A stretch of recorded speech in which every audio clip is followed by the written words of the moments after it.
Good morning, good afternoon, good evening, wherever you are. Welcome to team meeting number 67. In this team meeting, we'll be discussing woodblock. We'll have some courses coming up soon, and I think that's and we've been talking to students in downtown Burlington, or at least Rob has. Rob, can you tell me about that?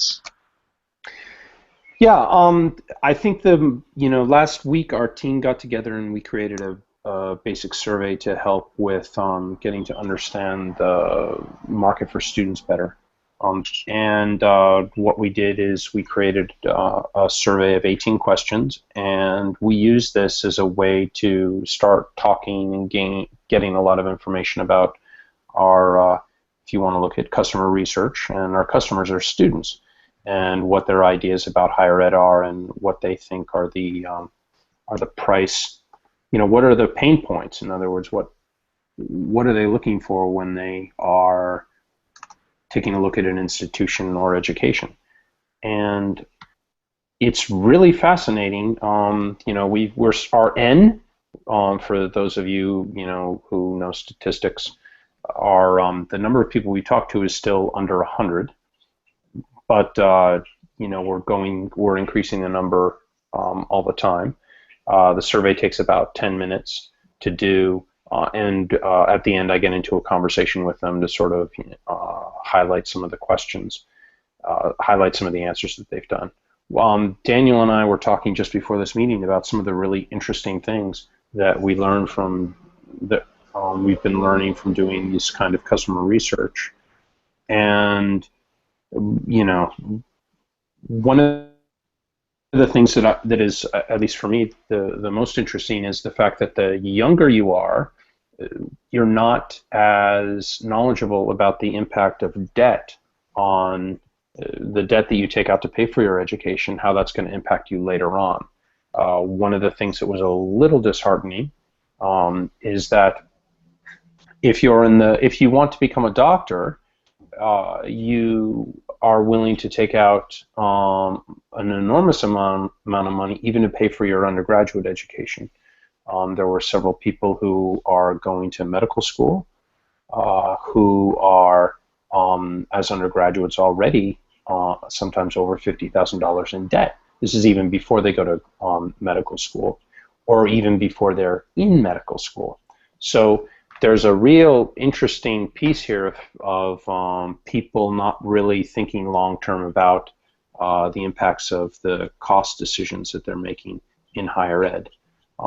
Another piece that Daniel and I were talking about is how any of you who have read Thomas Pickney's book know, and the title of that, it's at my desk, like 10 feet away, but I don't want to go grab it. Capital, Pickney's book Capital, knows that there's a huge issue with the sorting function in society where the notion of social mobility, isn't quite as, we think there's a lot of social mobility in the US or in Europe, but that may not necessarily be the case. And what I noticed in the interviews is that, and what has been confirmed by looking up some research, is that people who don't have to take out student loan debt are more likely to take or be interested in taking courses in the traditional liberal arts, which is English, social science, philosophy, history, literature, those types of majors. People who have a lot of who have some student debt, or whose parents aren't necessarily, aren't from the sort of the upper third or upper quarter of society, are much more interested in taking courses that are going to help with their job performance, getting a job, or their productivity that way. So there's a gravitation towards more skills-based education. And that's great information. It also really points to some deep social issues having to do with both social mobility and whether it's true or not, the idea of the meritocracy. Education has always been looked upon as a way to get to improve your economic, social, and political circumstances. Well, if you're trading, if you have a lot of debt, the ability that you have to take risks is a lot less. And so people are gravitating, who are taking out debt, to those kinds of, to those educational tracks that they feel is going to create a payoff and also allow them to service their debt. There's still a whole lot, I'm not making a lot of suppositions with this, and there's a whole lot of more work that needs to be done, especially with the people that we're interviewing. But that seems to be the case. Anybody have any comment on that one? Excuse me, I think that sounds spot on. I mean, being 30 years old, I totally acknowledge that the people in my peer group and younger operated on a completely, like I mentioned in the comments, it's like I'll let future me worry about that, you know. Now I'm in college, I'm getting this payment every so often, and, you know, I can spend it on classes or other things, and it just seemed like that's what you do now to a lot of folks, rather than like, oh man, this is a lot of money that I'm, you know, borrowing and having to pay back. So I think especially that age group bracket is not, I don't know if worrisome is the right word, but it will be challenging and will be necessary to expose folks to the reality if Oplerno's model is going to be looking attractive to them. You know, because if you just take out the whole chunk and you pay off your whole college and you're just going to University of XYZ, that's just kind of what you're doing, and you don't feel the pinch right away. So how can we get folks to save money on the front end, even right now, complementing their current university path? You know, it's going to be it's a challenging pitch because a lot of people aren't even looking. Once you get that loan approval, you don't keep looking for other classes. You just go through your program.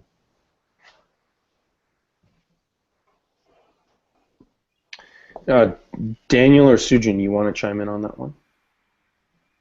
Sujin? Yeah, I have an interesting perspective because I am a liberal arts college alum with a liberal arts degree.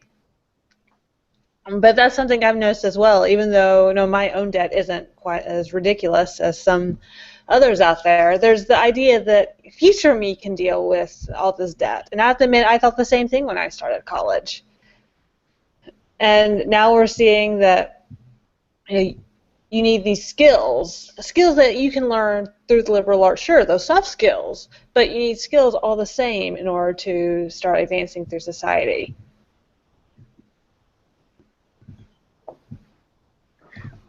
There's another question that came up a lot is how important is the reputation of the institution in your decision to enroll? And we used a Likert scale for that. And then the next question was, how important is the reputation of the faculty member in your decision to enroll? Well, again, our N is a little bit too small to be making any judgments, but both the reputation of the institution is important and the reputation of the faculty member. But when you start digging a little deeper, how do you know that a faculty member at a particular institution is any good teaching? People, didn't really get that. They also, when I talked with a few people on this who sort of answered, it's important to both. And again, the N is so small, but it creates an interesting insight. People wanted to know more about the faculty members that they were signing up for the courses. That was really important. And if all things being equal, people wanted to base their course taking on the reputation of the faculty member rather than the reputation of the institution. So somehow we've got to do a much better job of communicating that idea of the reputation of the faculty member is really going to drive your learning and your success in learning. That's a really important thing, which is kind of at the bedrock of Oplerno, which is making stars of faculty members versus stars of the institution of Oplerno. So yeah, that's pretty interesting. Just talking with things that people want to learn about. It's science, computer programming, business economics, and then it starts to fall off a little bit dramatically in terms of engineering, accounting, math is important. But again, we don't quite have the numbers yet to see whether certain things are skewing, whether there is that drop off in humanities. But it does really give us a good sense of what people want and what people are really interested in doing. Just another piece is when we asked a question of where someone attended school is an accurate reflection of what that person can do in life. Most overall, over half the respondents said that where you went to school isn't a reflection of what you want to do in life. But yet, roughly the same percentage, people really thought that the reputation of the institution was important in the decision to enroll.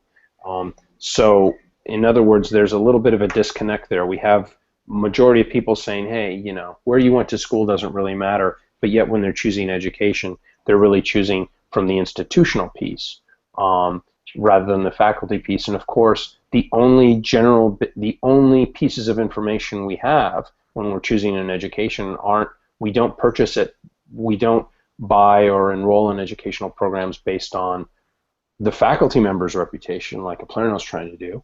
What we do is we go with the reputation of the institution, and that the basis of that information of institutional reputation is really, really small. So we're definitely onto something. We just have to figure out a way both to communicate it and also to switch the dialogue about the market. Anybody have any comments with that? Yeah, absolutely. I completely agree with that on the faculty reputation.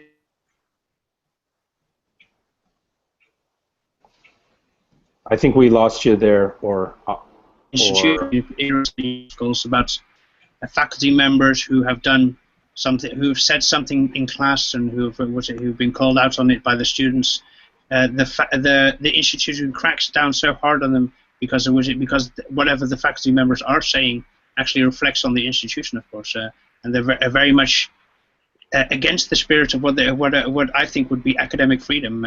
While the faculty members are really, really important to have them free to say what they need to say, and have the institution look after the faculty members and take care of the faculty members, but not so much give an umbrella for the faculty members so that they can work within the system, and they can actually give them but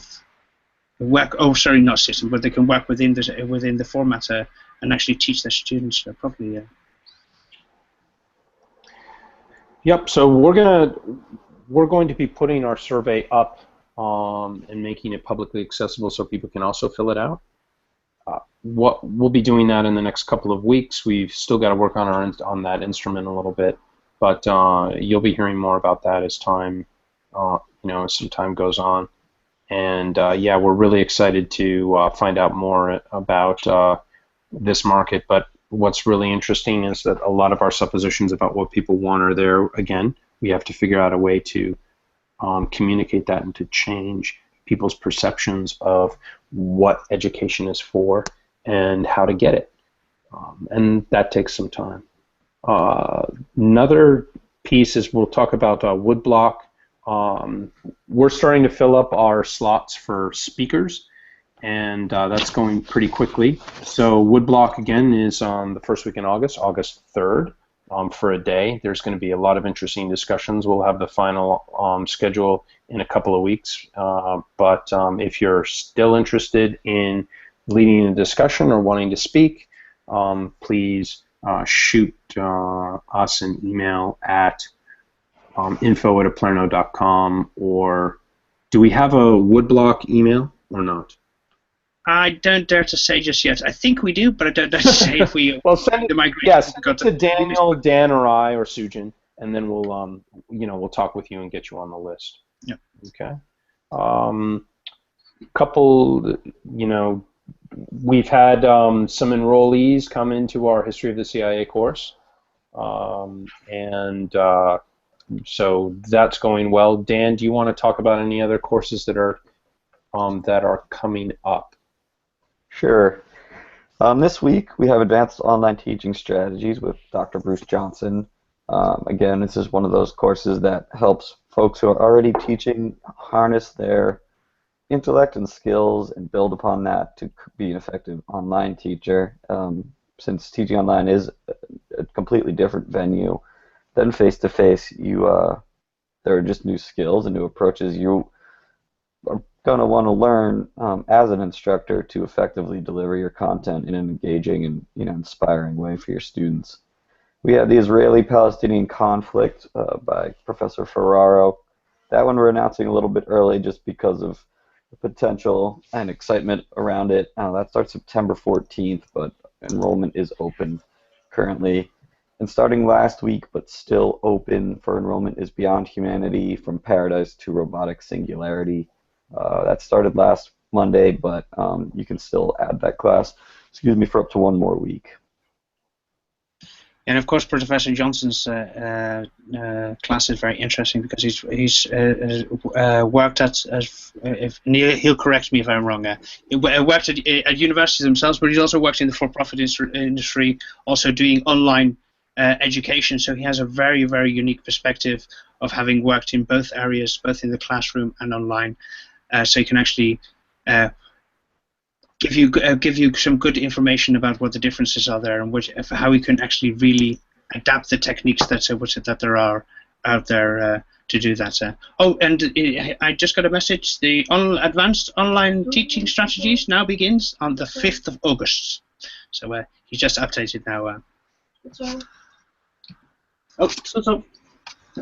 Another sort of our final public announcement for today, unless anyone wants to interject some news, is I'm going to be down in New York City on Friday. And if you would like to meet up with me, I'm actually going to be doing market research and interviews with potential students and other interested parties in Times Square from probably between 10 and 2 o'clock in the afternoon. I would love, if you're interested, come by and hang out, and then we can grab a coffee or something, during and after. But I'm really excited to be down in New York City and getting a different set of data. Vermont tends to skew a little old in terms of what people want, and of course there's going to be tons of people from all over the U.S. and the world in Times Square, and so it's a great place to just talk with people and gather info. And hopefully, I don't get arrested by the New York Police Department for that. But we'll see. Hey, First Amendment, maybe that will work. All right. So you guys want to add anything else? Any that you think Rob should certainly go with, where he could get valuable information in New York City? I mean, I'm not a New York native, and Rob isn't a New York native. So if you're your boots on the ground, you know exactly the places where we should go, then please tell us as well. You can mail skiff@oplerno.com. Well, if that's all, then we'll call the meeting, and we'll see you guys next week. Yeah. And we'll see you, and we'll see you online. Yep. I have one last note. Dr. Bruce Johnson's course, Adult Education Basics, online for online instructors, which we missed in the list, is starting on the 15th of July. So I just wanted to get that in there. So see you all online now, and thank you for coming. Oh, I have to show you the T-shirts, of course.